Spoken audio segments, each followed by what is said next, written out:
I'm Maya Parson, reporting from Leuven, Belgium for the Human Nature Forum. I'm delighted to be here today with Dr. Jonathan Marks, Professor of Anthropology at UNC Charlotte. Dr. Marks has written extensively on science, race, and the interplay of culture and genetics in shaping human behavior. I've asked Dr. Marks to join us today to talk about human nature from an anthropological perspective. Welcome, Dr. Marks. Hello, Maya. Hello. To begin, I am wanting to ask you about how anthropologists tend to see human nature. You have this fantastic essay, Off Human Nature, in the edited volume Verbs, Bones, and Brains, Interdisciplinary Perspectives on Human Nature, in which you describe anthropology as a discipline as unenthusiastic about the concept of human nature. And I suspect that many non-anthropologists would be frankly surprised by this. They would look to us as anthropologists as the experts on human nature. So what's going on here? Why do anthropologists feel skeptical about human nature as a concept? Well, I think it has to start out with defining our terms. So if by human nature, we are referring to something ingrained in the human condition that is independent of human culture, then there's very little that we can talk about that meets those criteria. Is it human nature to breathe? Well, sure, it's tetrapod nature. Okay. Is it human nature to speak?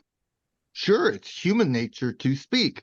But what we say, how we say it, what language we say it in are entirely the products of history and cultural process.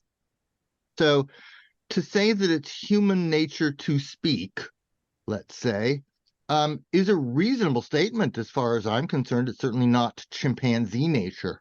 But by the same token, it doesn't tell me anything interesting about the human condition, except that we evolved to speak, which I can say without any recourse to a phrase like human nature, which seems to suggest independence from culture.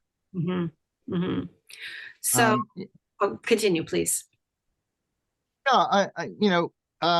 It seems to me that human nature is a very pre-Darwinian concept. I mean, it's Aristotelian. Yeah, sure, there are certainly people, philosophers, scholars interested in doing what they can to patch up Aristotle's thought about the human condition. But I'm in the school that says, all right, Aristotle's dead. Let's come up with something new.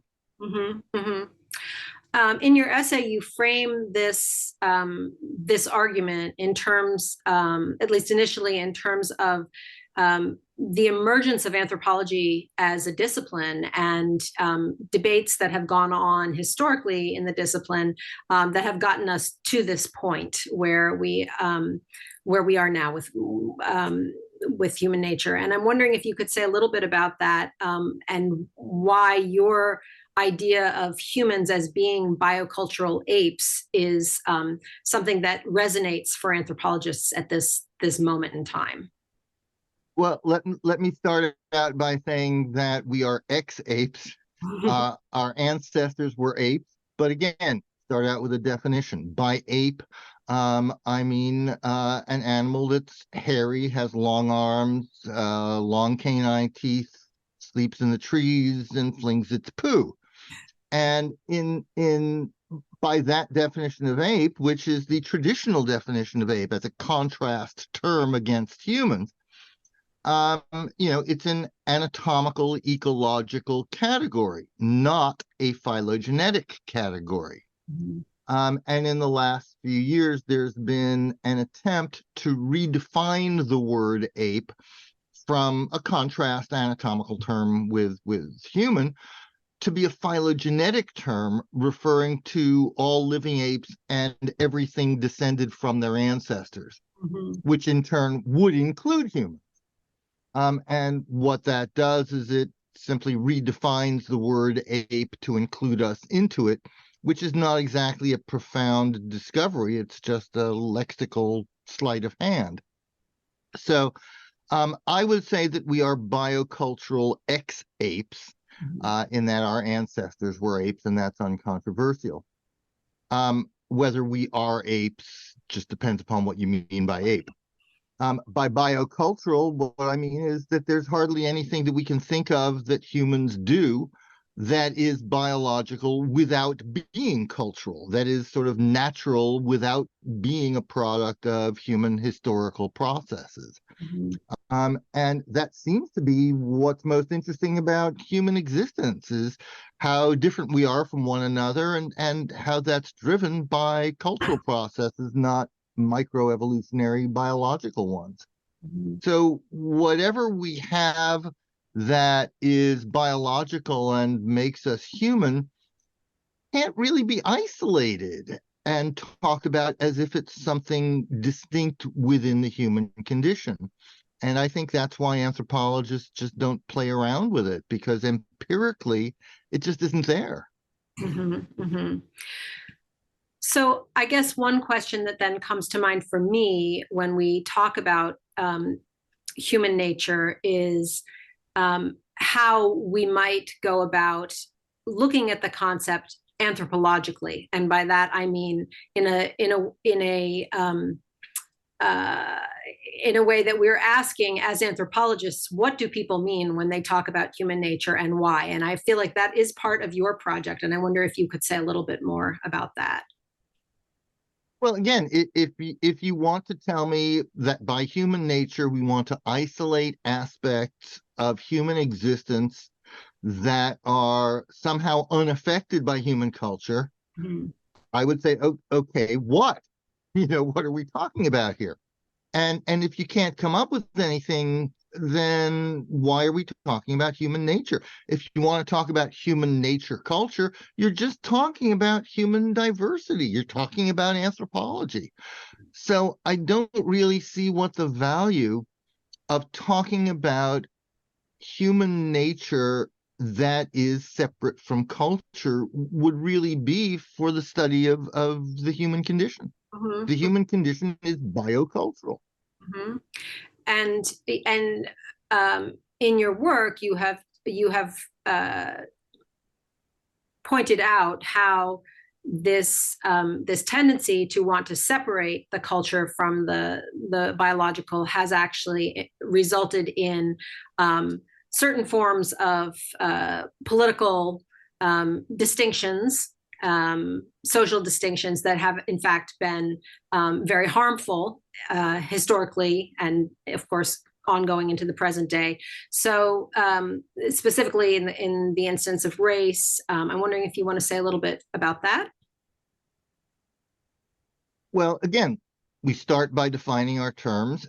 And if by race you mean what I mean, Mm-hmm. which is a fairly large, fairly natural, fairly homogeneous division of the human species, again, that doesn't exist. And what does exist is, again, biocultural divisions, mostly cultural, that have some biological correlates. The farther apart two indigenous populations are, the more different they look. I mean, that's just, commonsensical. Um, so, by if by race we mean what I just said, then empirically it's not there. Mm-hmm. So the question is, what is there? And what is there is a nested pattern of variation. The most obvious differences among peoples are their cultural differences.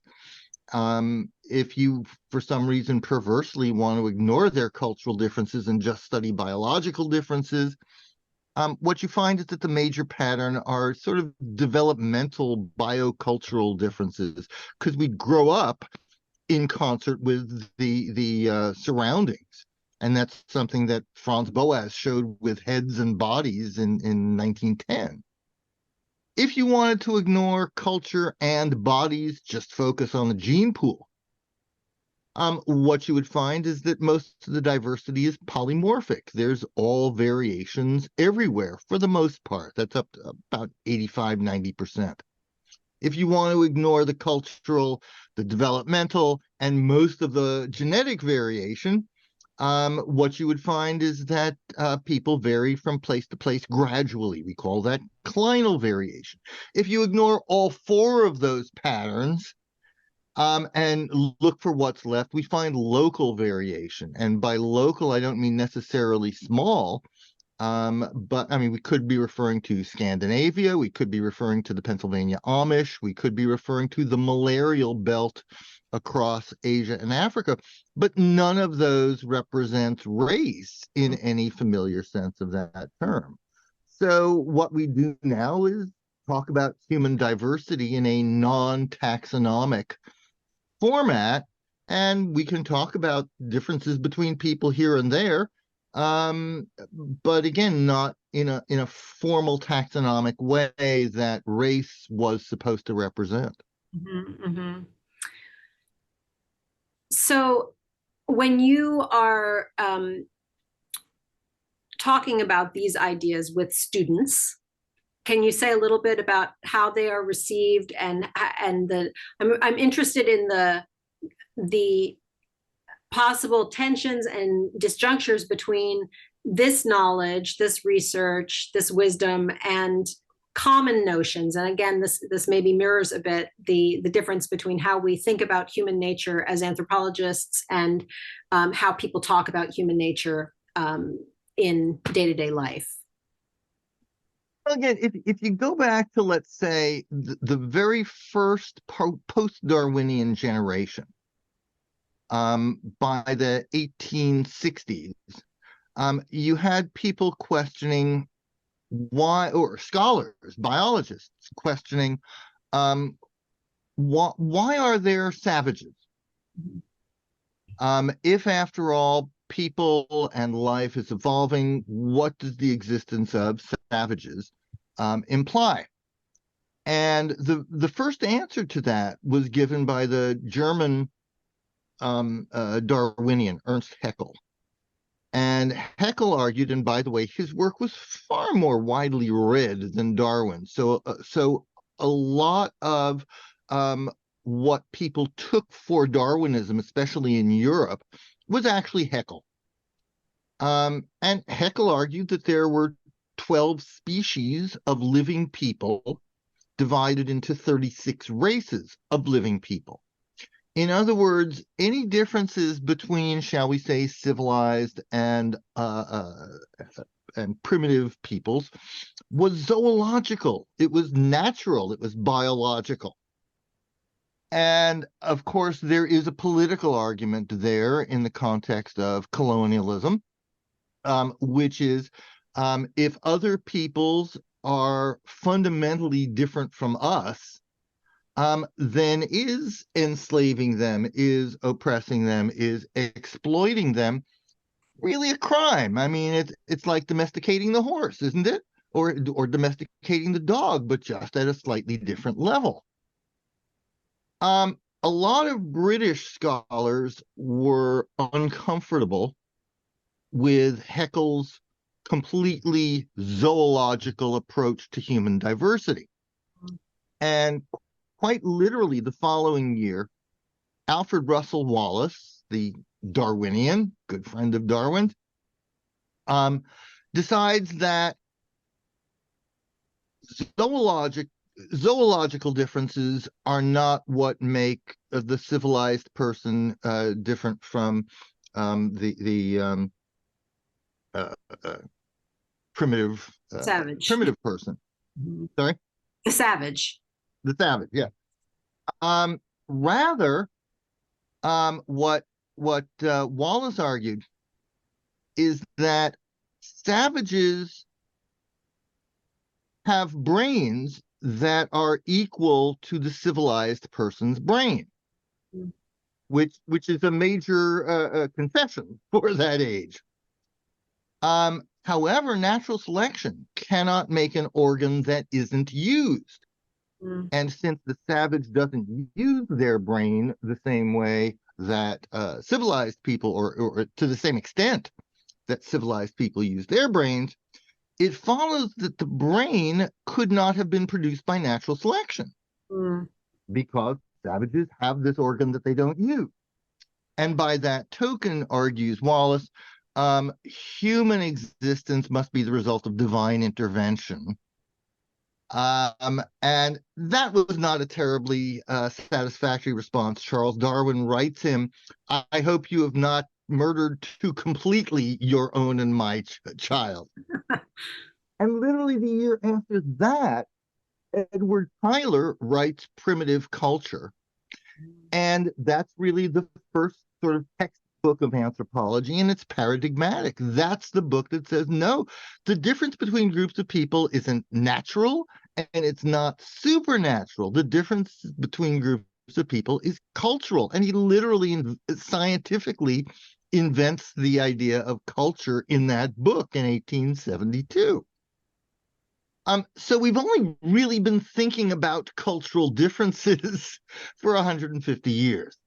And I don't think we have successfully analyzed how cultural difference works. We know it's a product of history, but if you can scientifically analyze history, you can get yourself a Nobel Prize. I mean, we don't know how history works, but we know it's a different set of processes than microevolution. And I think that's pretty much where we are at this point.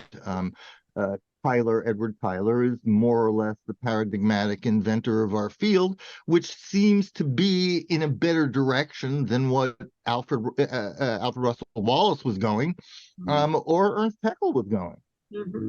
So I think that's where the field of anthropology comes from. And it's based on this separation of the learned historical aspects of human existence from the biological, natural, innate stuff. Now we've put that back together. I mean, in the 21st century.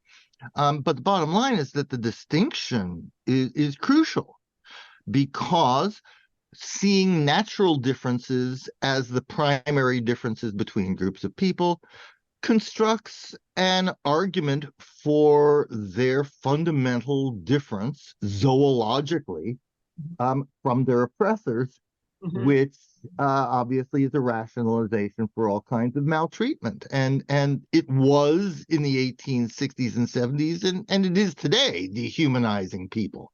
So let's start by humanizing everybody and then talking about their differences. Yeah, I find it interesting to think about how the appeal of human nature as a concept for many people is that it's something universal, that it surpasses these perceived differences, and it's something that speaks to our shared humanity. And yes, you're pointing out quite correctly, it seems, how in fact it has been used historically to divide and to well, it also presents a sort of crude moral argument, or an immoral argument, that some sort of unacceptable behavior may be permissible because it's human nature.